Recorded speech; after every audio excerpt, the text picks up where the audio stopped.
Bonjour. Créer une application cloud native avec Quarkus et Google Cloud Function. Alors, comme je vous l'ai dit, donc, je m'appelle Loïc Mathieu, je suis consultant et formateur chez Zenica Lille. Si vous voulez me contacter, vous pouvez me contacter sur Twitter à @Loïc Mathieu ou via mon mail loic.mathieu@zenica.com. Et pour les curieux, j'écris souvent des articles sur mon blog, principalement autour des technos Java et un petit peu de Quarkus. Quarkus, c'est un sujet que je connais bien car je suis contributeur Quarkus depuis 2 ans maintenant sur pas mal d'extensions et entre autres les extensions autour de Google Cloud Function et des Google Cloud Services qu'on va utiliser aujourd'hui. Alors, pour ceux qui ne connaissent pas trop Quarkus, je vais vous présenter rapidement Quarkus. Donc, Quarkus, son slogan, c'est Supersonic Subatomic Java. Donc Supersonic parce que Quarkus démarre très rapidement et Subatomic parce que Quarkus consomme très peu de mémoire. Donc ça, c'est 2 choses qui ont été pensées dès la création du framework Quarkus. Quarkus c'est un framework de microservices qui a été pensé pour être déployé dans des conteneurs. Et donc, une grande attention a été mise et toujours mise à ce que Quarkus démarre très vite et consomme très peu de mémoire. Donc sur ce graphique, vous pouvez voir la consommation mémoire de Quarkus comparé à une stack cloud native traditionnelle et son temps de démarrage comparé aussi à une stack cloud native traditionnelle. Au niveau de sa consommation mémoire, si on prend Quarkus avec, pour pouvoir réaliser une API REST CRUD, donc avec du REST Easy et de la Hibernate, donc avec une stack JPA, on va avoir une consommation mémoire de l'ordre de 140-150 mégas. Mais on parle bien de consommation mémoire au sens resident set size, donc la mémoire vue par l'OS. Donc, ce n'est pas juste la heap. C'est une consommation mémoire qui est assez faible. Une stack traditionnelle est plutôt autour de 200 MB aujourd'hui. Si on parle du temps de démarrage, on a aussi, on compile Quarkus comme une application native. Dans ce cas-là, on va avoir une empreinte de mémoire qui va être beaucoup plus réduite. Donc, compiler comme une application native, c'est qu'on utilise GraalVM. Donc, GraalVM a un outil qui s'appelle Native Image qui est capable de compiler en AOT, en ahead of time, votre application pour en faire un binaire optimisé pour un OS, une architecture CPU. Et ce binaire, ça va être un binaire natif et donc qui va comporter, et qui va être beaucoup plus petit, qui va démarrer beaucoup plus rapidement et qui va utiliser beaucoup moins de mémoire. Je ne vais pas trop parler de GraalVM aujourd'hui, mais c'est un sujet très intéressant aussi. Et donc, avec GraalVM, Quarkus, avec une stack REST JPA classique, a une empreinte mémoire d'environ une trentaine de mégaoctets. Si on regarde le temps de démarrage, là, on va bien parler du temps de démarrage plus du temps pour avoir la première réponse, parce que certains frameworks démarrent rapidement, mais ensuite font beaucoup de choses de manière lazy. La première fois qu'on appelle, les frameworks démarrent encore certaines parties du framework. Et donc là, on parle bien du temps de démarrage plus le temps de récupération de la première requête. Si on regarde ça, sur Quarkus, avec une stack REST plus JPA, on est dans l'ordre de 2 secondes, un petit peu moins avec la toute dernière version de Quarkus qui a un mode de packaging FastJar qui est un peu plus rapide à démarrer, donc on doit être autour de 1 seconde 5, 1 seconde 7. Et une stack un peu plus traditionnelle va prendre entre 6 et 9 secondes. On parle bien du temps de démarrage sur une machine à un seul cœur. Donc bien sûr, sur votre laptop, ça va démarrer un petit peu plus rapidement. Comment Quarkus fait ça? Quarkus, il va déléguer au build time, donc dans le build Maven ou Gradle, ce qui est fait traditionnellement au démarrage. Et ensuite, il va générer du bytecode pour pouvoir démarrer très, très rapidement. Donc, voilà, c'est vraiment comme ça que Quarkus fonctionne.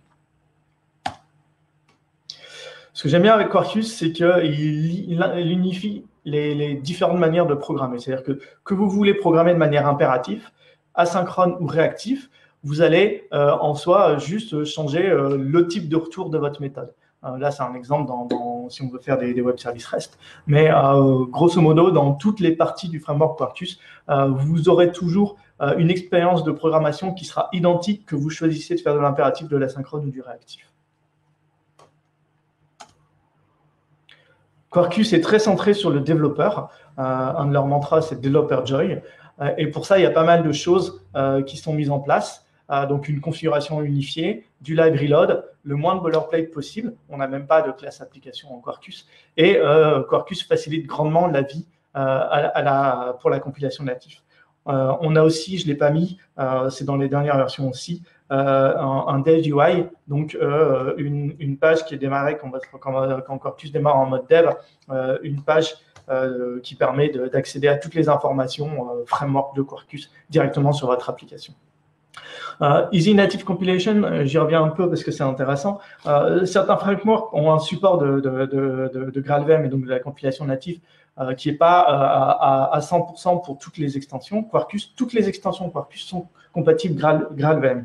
Alors, bien sûr, si on parle d'une extension pour déployer vers Cloud Function, Google Cloud Function, on ne peut pas déployer du GraalVM. Donc, cette extension-là, elle ne va pas l'être, mais toutes les autres le sont. Et surtout, Quarkus va configurer l'outil Native Image pour vous. Et donc ça, c'est assez différenciant, c'est-à-dire que vous aurez généralement aucune configuration de la réflexion à faire, pas de configuration de la ligne de commande de Native Image et tout ça.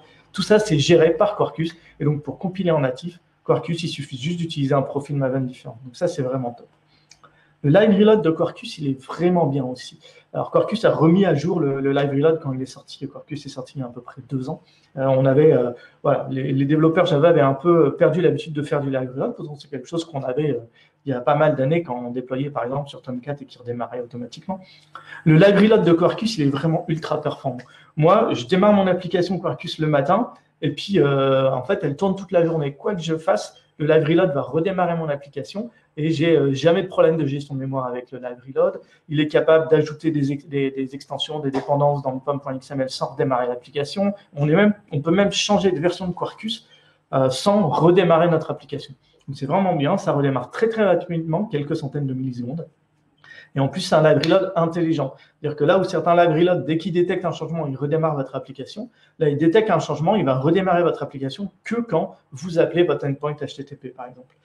Ce qui permet d'éviter d'avoir du redémarrage en boucle et de la consommation CPU importante. Alors, Quarkus est un framework relativement récent, donc il a 2 ans, hein, il n'est plus non plus tout jeune. Mais ce qui est intéressant, c'est qu'il est basé sur un ensemble de frameworks qui, eux, sont des frameworks très matures et qui sont souvent les frameworks qui sont les plus connus sur leur marché. Donc, par exemple, au cœur de Quarkus, on va retrouver Vertex, pour JPA avec Hibernate, pour la partie REST avec REST-Easy et donc la spécification de JAX-RS. Pour tout ce qui est autour du développement de microservices, on va retrouver Eclipse, MicroProfile.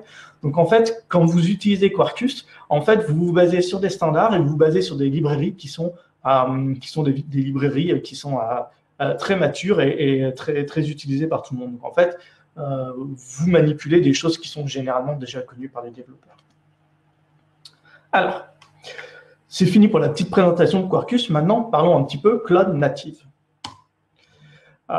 Donc là, j'ai repris la définition de Wikipédia. Donc, Cloud Native, c'est une approche de développement logiciel qui utilise le cloud pour créer et exécuter des applications évolutives dans des environnements modernes et dynamiques tels que les clouds publics, privés et hybrides. Donc, Cloud Native, c'est une approche de développement pour développer des applications qu'on va mettre dans le cloud. Okay. Sur quoi est basé Cloud Native? Sur des technologies. Ces technologies, c'est les conteneurs, les microservices, les fonctions serverless, l'infrastructure immuable. Voilà. Et donc, Cloud Native, c'est vraiment un style architectural qui va tirer parti de toutes ces technologies qui sont fournies par le cloud et qui vont nous faciliter le déploiement de nos applications dans les clouds publics, privés et hybrides. Oh, pardon. Alors, Quarkus supporte un ensemble d'extensions pour les fonctionnalités cloud natives. Il y a plusieurs extensions Quarkus autour du serverless, du function as a service, entre autres pour AWS Lambda, Azure Functions et Google Cloud Functions. Il y a un client Kubernetes qui permet d'interagir avec un cluster Kubernetes.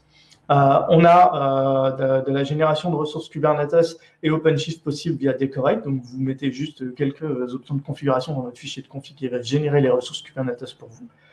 Il y a la configuration de l'application via des config-map ou des secret Kubernetes. Il y a un support de Vault et il y a des extensions pour certains services Amazon, S3, SNS, SQS. Déployer vers le cloud, c'est bien, mais si vous voulez faire du function et que vous développez une function pour AWS, ben vous ne pouvez pas la déployer pour Google Cloud. Donc Quarkus vient avec une API portable qui s'appelle Funky, qui permet d'écrire des fonctions qui sont déployables vers les différents cloud providers. Le principe, c'est que vous développez votre fonction avec Funky, et après, vous pouvez déployer cette fonction sur AWS ou sur Google Cloud. Vous n'avez rien à changer au niveau du code, il faut juste que vous changez l'extension. Soit vous prenez l'extension Funky AWS, soit vous prenez l'extension Funky Google Cloud. Funky permet d'écrire des fonctions de différents types, donc des fonctions background pour réagir à un événement, de type un événement sur PubSub ou sur Storage, si on est sur Google Cloud, des fonctions HTTP, qui seront appelées via une URL, ou des fonctions Knative et Cloud Event. Donc, je vous ai dit, on va utiliser Google Cloud. Et donc, pour utiliser Google Cloud, on a un ensemble d'extensions qui s'appellent les Quarkus Google Cloud Services. Quarkus, qu'est-ce que c'est? En fait, Quarkus commence à grossir. Et donc, avoir toutes les extensions dans le monorepo de Quarkus, ça devenait un petit peu compliqué. Et de plus en plus de gens travaillaient sur les extensions. Donc, le Quarkus a été créé. Donc, c'est une organisation GitHub qui va contenir un ensemble d'extensions qui sont maintenues par la communauté. Et donc, on a une de ces extensions qui s'appelle les Google Cloud Services. C'est un ensemble d'extensions que je maintiens avec la collaboration des équipes de Google Cloud, des librairies Java de Google Cloud qui me donnent un coup de main quand nécessaire. Et dans ces Google Cloud Services, on va retrouver des extensions pour BigQuery, Bigtable, Firestore, PubSub, Secret Manager, Spanner et Storage. La petite démo. Donc voilà, moi j'aime pas trop développer des front-ends en HTML, JavaScript et CSS, c'est pas trop mon truc, mais je voudrais pouvoir gérer mes bookmarks. Donc je me suis dit, ce que je vais faire, c'est que je vais utiliser des lignes de commande pour gérer mes bookmarks. Et donc dans mon application de gestion de bookmarks, je vais utiliser JSUtil, donc la ligne de commande pour aller pousser des fichiers dans Cloud Storage. Donc avec JSUtil, je vais aller pousser un fichier dans Cloud Storage. Et ce que je veux, c'est avoir ensuite des fonctions qui vont permettre d'aller lire ce fichier dans Cloud Storage. Donc la première fonction, elle va le lire, elle va être déclenchée par un événement Cloud Storage, et elle va aller lire le fichier dans Cloud Storage et le pousser dans PubSub. Une deuxième fonction qui va le lire de PubSub qui va être déclenchée par PubSub et qui va aller l'insérer dans une base Cloud Firestore. Donc Cloud Firestore, c'est la base NoSQL de Google Cloud. Donc c'est une base orientée documents, donc clé documents. Et ensuite, je crée une fonction HTTP que je vais pouvoir appeler via un curl. Comme ça, j'ai mon application.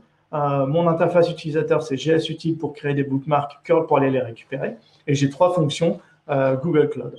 Voilà. Donc, 2 fonctions background et une fonction HTTP. On y va? On y va.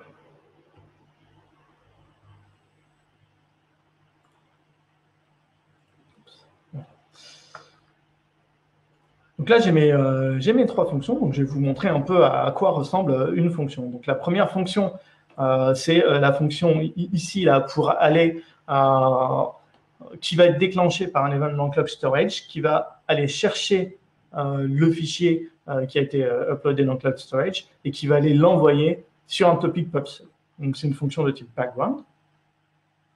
Donc, comment ça marche? Donc, avec Quarkus, il faut tout d'abord aller utiliser une extension, aller déclarer l'extension Quarkus Google Cloud Functions. Mais sinon, c'est un Quarkus classique. Hein, donc là, c'est le pom.xml de mon application. Donc, j'ai l'extension Quarkus Google Cloud Functions qui me permet de développer une fonction Google Cloud en Quarkus. Et ensuite, j'ajoute les 2 librairies. Donc, une librairie pour Cloud Storage et une librairie pour Cloud PubSub.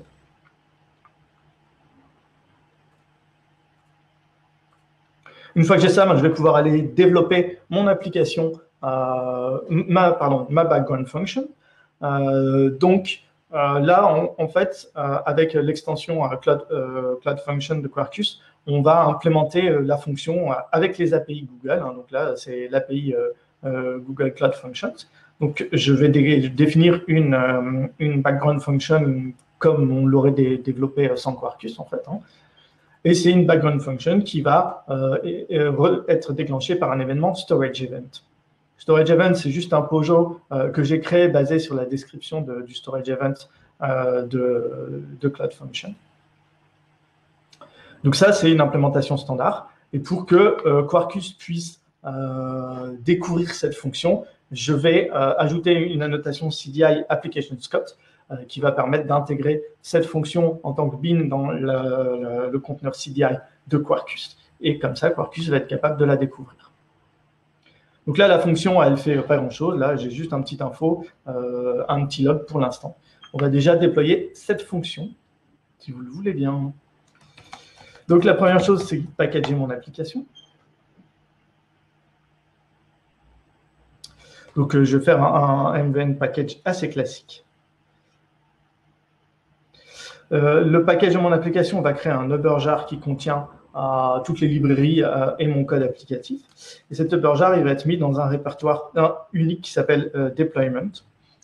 Parce qu'en fait, Cloud Function, quand je vais déployer via un Uberjar, et pour ça, il faut déployer via un répertoire. Et il faut que le répertoire, il n'y ait qu'un seul fichier dedans. Donc, le build, quand je build mon application, Quarkus va déplacer l'artefact qui est créé normalement dans Target. Il va le déplacer dans Target Deployment. Ça s'est fait automatiquement par l'extension Cloud Function. Donc maintenant, une fois que mon artefact est déployé, je vais aller le déployer. Voilà. Donc j'utilise l'outil gcloud pour déployer ma fonction. Donc gcloud functions deploy. Je donne un nom à ma fonction, je l'appelle Quarkus GCP Demo Storage. Et ensuite, je vais aller configurer ma fonction. Je veux dire que l'entry point, c'est Quarkus Background Function. Donc l'entry point, ce n'est pas la fonction que j'ai déployée, c'est la Quarkus Background Function. Cette fonction-là va bootstrapper Quarkus et ensuite aller chercher notre fonction dans le conteneur CDI. Ensuite, je lui dis que je vais me déclencher depuis un événement qui est de type Google Storage Object Finalized, donc l'envoi d'un fichier sur Cloud Storage, et depuis une ressource qui s'appelle Quarkus GCP Demo, qui est le nom du bucket. Le runtime, c'est Java 11, et la source, c'est le répertoire dans lequel est l'artefact à déployer. Voilà. Donc ça va prendre quelques temps. Donc pendant ce temps-là, on va aller implémenter notre fonction. Donc comme je veux aller chercher le fichier dans storage, je vais m'injecter un objet storage.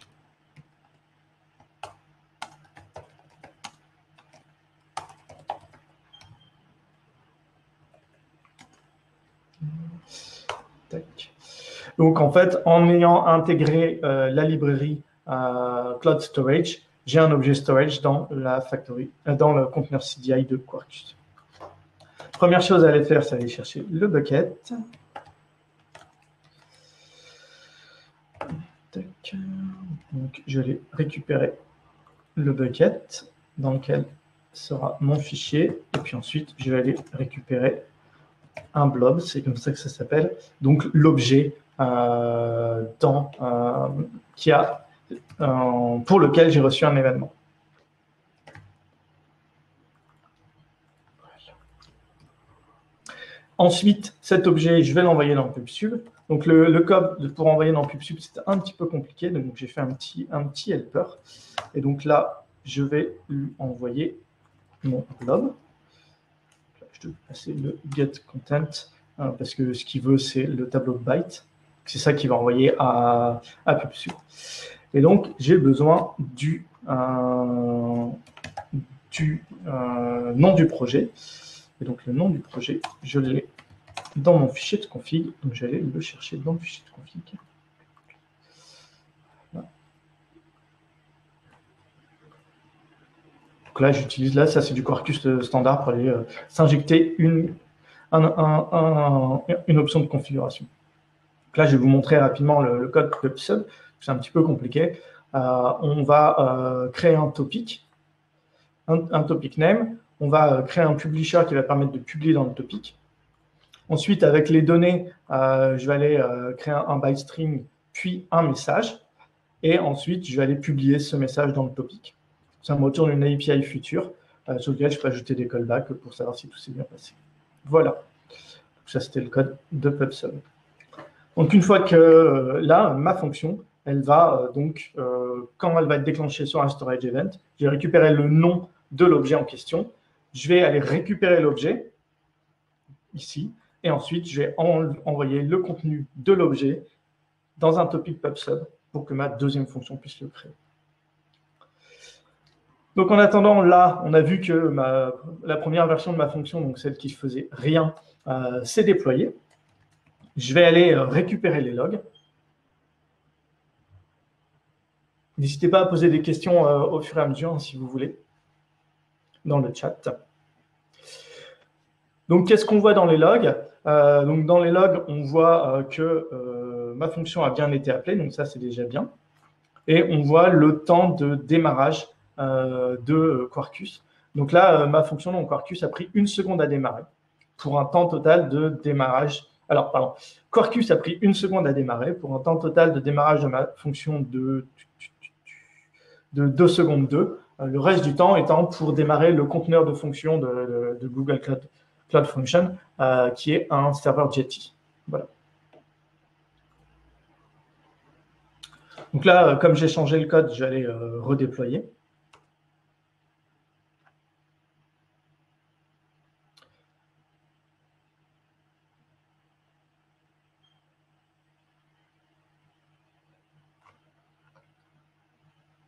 Ah, mais en fait, les logs que je vous ai montrés, c'est les logs de mes tests d'hier, en fait. Je me disais bien que je n'avais pas encore appelé ma fonction. Bon, c'est pas grave. Donc ça, c'était les logs des tests d'hier, mais de toute façon, on va vérifier d'ici peu que la fonction fonctionne, puisqu'on va lui envoyer de la donnée. Donc là, je redéploie ma nouvelle version de ma fonction. Et pendant que la nouvelle version de ma fonction se déploie, je vais aller coder la deuxième fonction.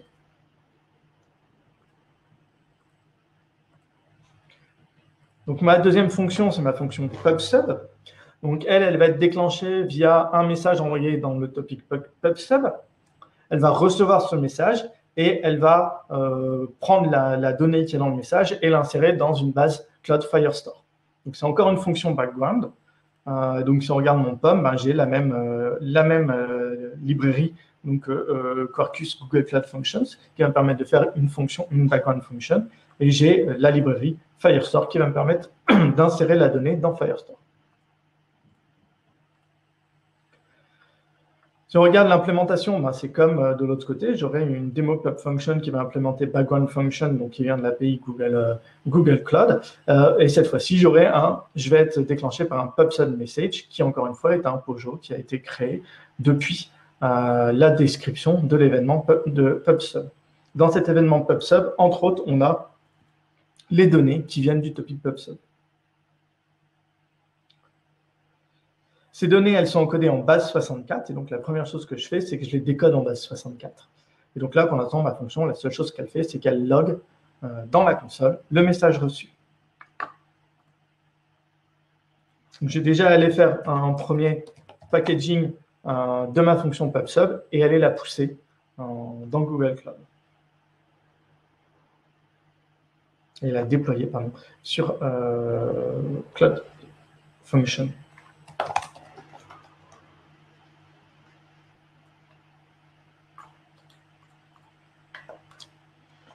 Voilà. Donc, pour la déployer, c'est à peu près la même ligne de commande que ma fonction qui écoutait un événement storage. Sauf que là, le trigger resource, c'est le nom du topic et le trigger event, c'est google.pubsub.topic.publish. Donc, ça veut dire que c'est la publication d'un message dans PubSub qui va déclencher ma fonction. En attendant que ma fonction se développe, on va l'implémenter. Donc là, c'est à peu près toujours pareil. Je vais m'injecter un objet Firestore qui aura été mis à disposition par l'extension Firestore. Et sur cet objet Firestore, je vais pouvoir aller, via cet objet Firestore, je vais pouvoir aller insérer un document dans Firestore. Donc la première chose, Firestore, je vais récupérer la collection dans laquelle je vais aller mettre le document. Donc, la collection, c'est la collection Bookmarks.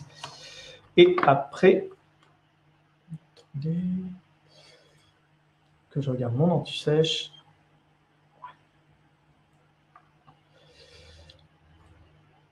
Ouais.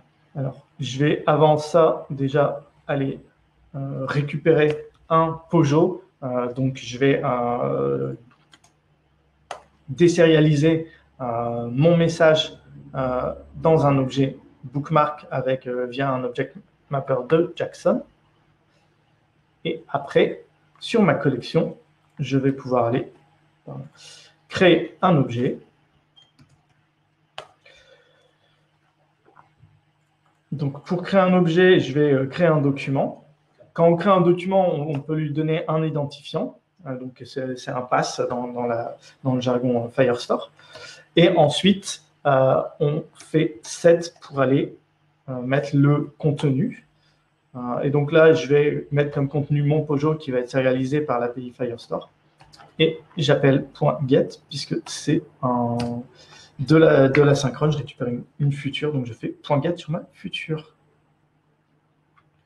Et j'ai l'impression que j'ai supprimé quelque part un. Voilà.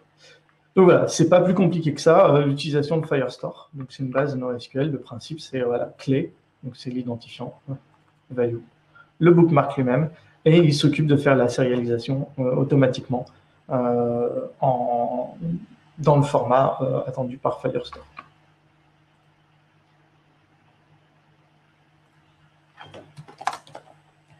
Donc avant de redéployer ma fonction en Firestore, je vais quand même tester ce que j'ai fait jusqu'ici.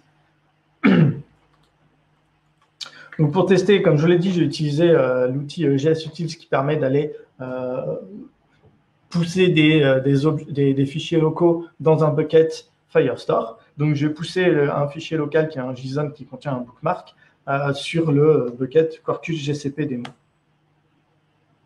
Voilà.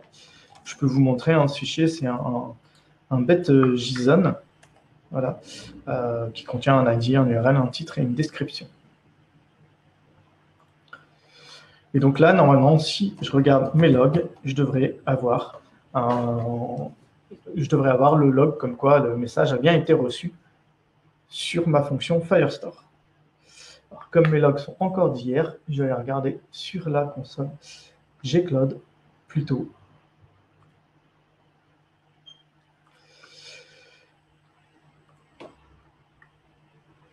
Pour aller voir les logs d'aujourd'hui. Voilà. Donc, comme je l'ai dit, donc là ici c'est ma première fonction, c'est la fonction storage.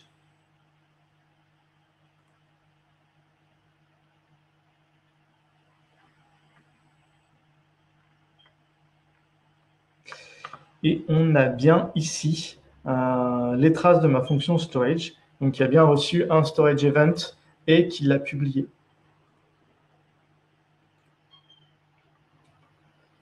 Si on regarde sur ma fonction PubSub,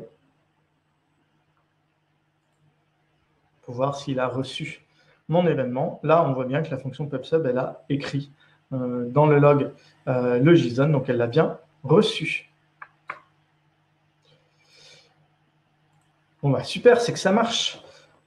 Donc je vais aller publier la dernière version de ma fonction PubSub, et après je vais aller, pendant que ça se déploie, implémenter la fonction HTTP, qui va me permettre d'accéder via un simple curl à mes bookmarks. Pardon, je les ai encore de toute façon.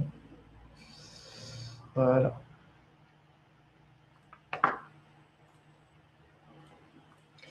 Alors, la fonction HTTP, c'est toujours pareil. Elle utilise l'extension Quarkus Google Cloud Function. Et comme elle doit se connecter à Firestore, elle utilise l'extension Firestore. Par contre, ce que je vais implémenter, ce n'est pas une background function, mais une HTTP function.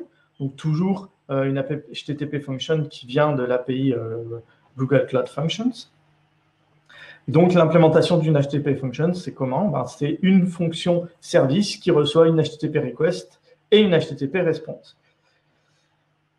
Donc, ben, là, ici, j'ai une implémentation assez basique. Hein. Je log que j'ai un reçoit et je réponds Hello World. On va déjà aller voir si mon simple Hello World fonctionne et comment ça marche pour un déploiement de fonction HTTP. Donc là, j'ai packagé mon application. Comme précédemment, il va générer un package qui va mettre dans un répertoire target/deployment. Et je vais utiliser la ligne de commande gcloud pour aller déployer ma fonction HTTP. Quand on déploie la fonction HTTP, ben, c'est un peu comme quand on déploie une fonction background. On va dire à Google que l'entry point, c'est Quarkus HTTP fonction. Donc, ce n'est pas ma fonction HTTP, c'est Quarkus HTTP fonction. Cette fonction va bootstrapper Quarkus, puis aller chercher ma propre fonction HTTP dans son conteneur CDI. Et je lui dis que le trigger, c'est un trigger de type HTTP. Et donc, ça va permettre de le déclencher. Donc pour l'instant, ma fonction, elle fait un simple hello world. Moi, ce que je veux, c'est qu'elle aille rechercher dans Firestore ma liste de bookmarks pour pouvoir aller me répondre les bookmarks. Okay. Donc ça, on va regarder comment ça marche. Donc là, c'est un petit peu plus compliqué. Donc je vais faire du copier-coller.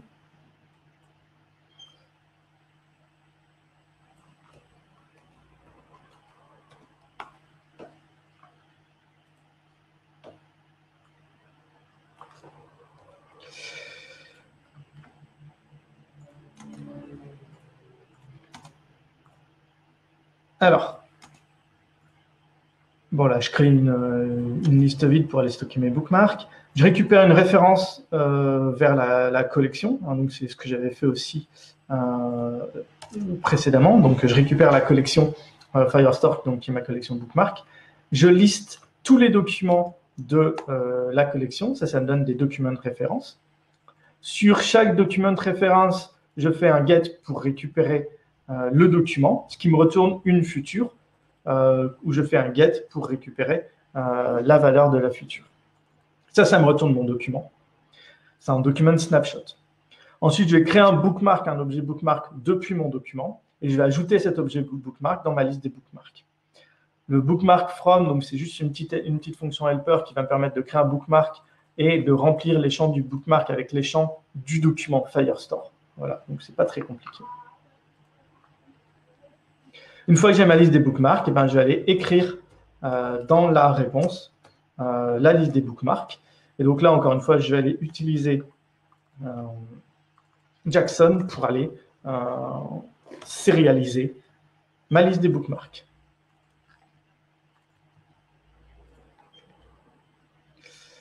Donc ça, c'est bien parce que ma fonction, je veux qu'elle fasse qu'une seule chose. Mais imaginons que je veux que ma fonction, elle puisse lister les bookmarks et récupérer un bookmark sur /id, donc sur un pass différent.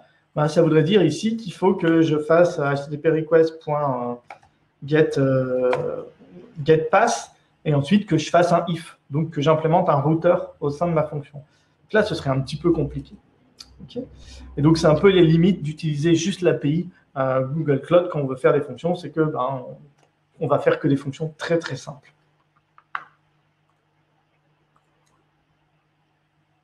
Donc là, la première version de ma fonction s'est déployée et j'ai l'URL de la fonction qui m'est mis ici, là, dans les logs. Et je vais pouvoir aller appeler ma fonction via son URL. Et elle me répond « Hello World », ce qui est très bien. Et donc, si je regarde les logs, encore une fois, je ne sais pas s'il va nous sortir les logs d'aujourd'hui ou d'hier. Eh bien, c'est les logs c'est les logs d'il y a 3 jours, bon, c'est pas grave. Bon, en tout cas, on voit toujours pareil, en fait. Il démarre Quarkus entre une et... Voilà, donc là, un petit peu plus long à démarrer Quarkus. Et il démarre aussi Jetty. Si vous voulez, on peut aller regarder plutôt les logs ici, dans la console Google Cloud. On va aller voir le démarrage de ma fonction. Et donc là, on voit que Quarkus a démarré en 1 seconde 2. Et pour un temps total de démarrage de ma fonction de 2 secondes 5, comme je dis, il y a le conteneur Jetty de Cloud Function qui doit aussi démarrer.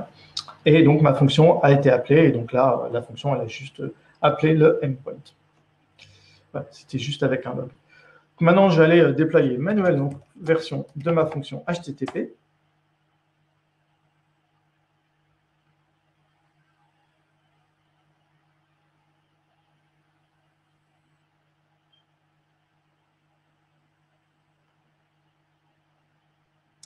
Et je vais, voilà, là je l'ai packagé, et je vais aller le redéployer.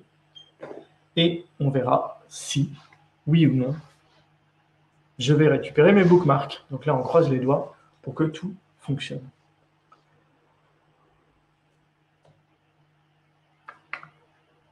Donc, le temps que ça se déploie, je vais aller repousser quelques bookmarks. Là, je vais pousser un deuxième.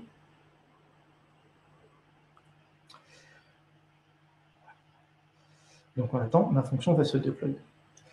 Alors, je vous l'ai dit, tout ça, c'est bien beau, mais moi, ce que j'aimerais bien, c'est utiliser des API qui soient agnostiques du cloud provider. Donc, pour faire ça, Quarkus, pour les fonctions de type background, fournit Funky. Donc, Funky, c'est une extension qui permet de déployer vos fonctions de manière agnostique au cloud provider. Donc là, j'ai switché, pardon, j'étais un peu vite, j'ai switché d'extension. Donc j'ai commenté l'extension Quarkus Google Cloud Functions et j'ai utilisé l'extension Quarkus Funky Google Cloud Functions à la place. Et je vais aller modifier ma fonction pour que ce soit une fonction Funky. Donc, tout d'abord, c'est une fonction qui ne va rien implémenter, que je n'ai pas besoin de mettre d'annotation CDI, qui va rien recevoir en... Pardon, si, qui va recevoir un truc, qui va ensuite être annoté par func. Et voilà, c'est tout. Donc là, j'ai transformé ma fonction Google Cloud Function, donc ma background function, en une fonction funky. Donc en fait, une fonction funky, c'est une méthode qui est annotée par @func et qui reçoit en paramètre un objet qui correspond à l'événement qui déclenchera la fonction.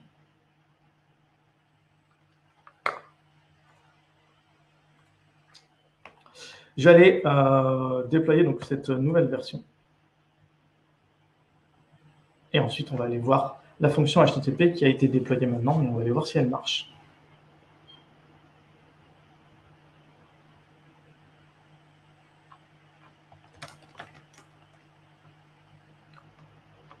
Donc, pour déployer ma fonction funky, la principale différence, ça va être que l'entry point, ce n'est pas le même, puisque l'entry point, c'est une funky background function, et ce n'est pas, ce n'est plus la Quarkus background function. Voilà. Alors, pendant que ma première fonction se redéploie, je vais aller tester mon endpoint HTTP. Et je croise les doigts pour qu'il me remonte mes bookmarks. Normalement, j'ai créé 2 bookmarks. Donc, la première fois, c'est lent, bien sûr, hein, c'est du call start.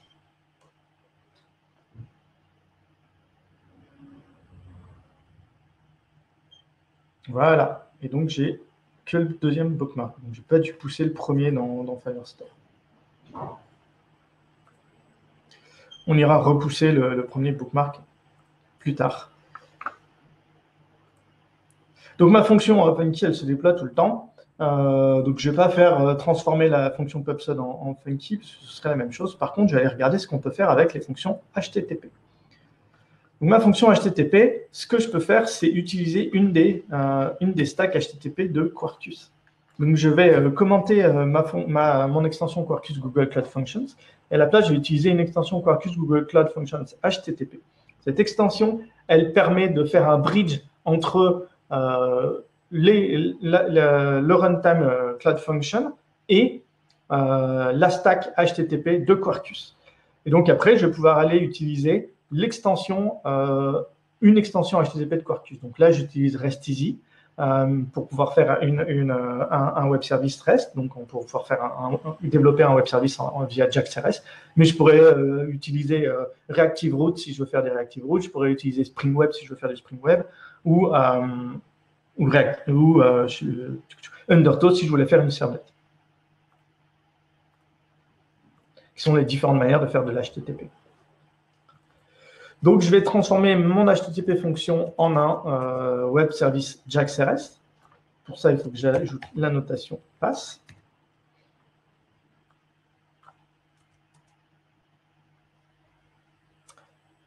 Voilà, @pass.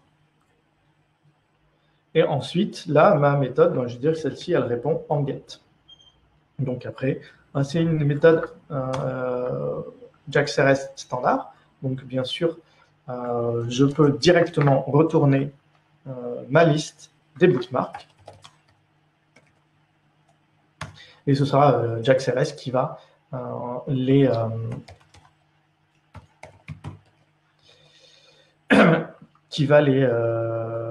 sérialiser en JSON pour moi. Voilà. C'est cool.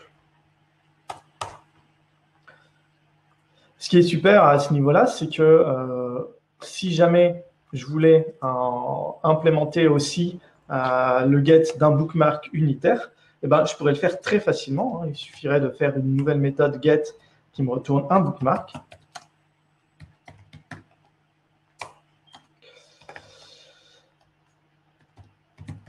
Voilà, depuis son ID et d'ajouter les annotations JAX-RS qui vont bien. Donc là, je vais dire que ce que je veux, c'est qu'ils répondent sur un pass/ID. Donc là, je récupère la valeur du pass param. Voilà. Donc ça, c'est du JAX-RS standard. Et j'ai encore fait n'importe quoi. Voilà. Et donc là, on n'a plus à aller chercher la requête pour faire un routeur nous-mêmes. On a le routeur de REST-Easy qui est là et qui nous permet de faire des choses un peu plus sympas.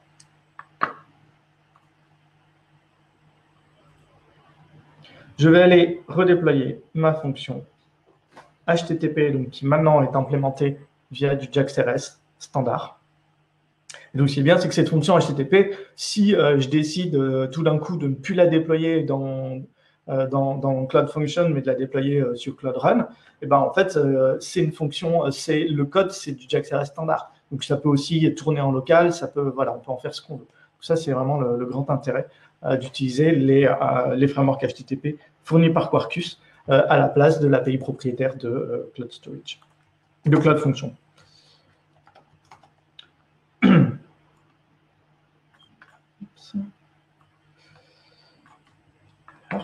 Bon.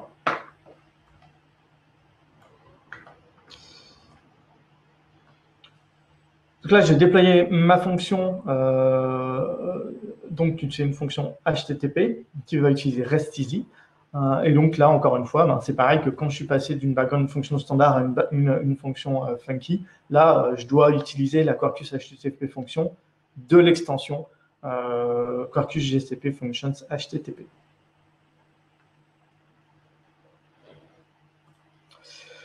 Donc, en attendant, je vais aller repousser quelques nouveaux JSON.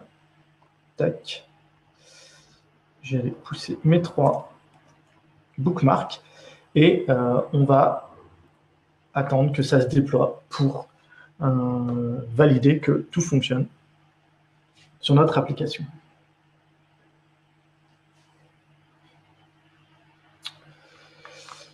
Voilà, voilà. Le déploiement dans le cloud, c'est un petit peu lent.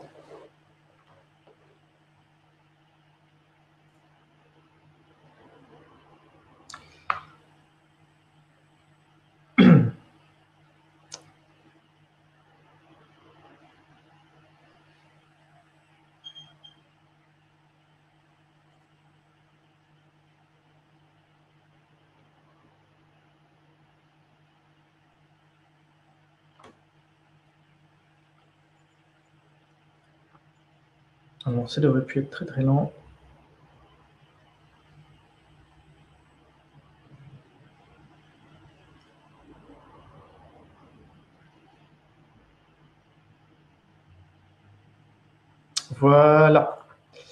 Donc, je peux aller refaire le même curl.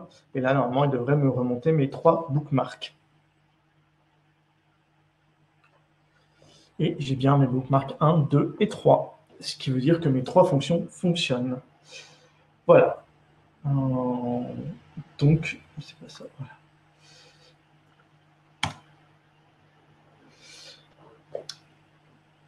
Merci beaucoup. Donc, pour rappel, si vous voulez me contacter, vous pouvez me contacter sur Twitter ou via mon mail qui était en début de présentation. Et donc, pour les feedbacks, vous avez un petit QR code là à droite qui vous permet de faire du feedback. Voilà, donc, je suis comme toujours très preneur de feedback, donc n'hésitez pas à faire du feedback via le petit QR code ici.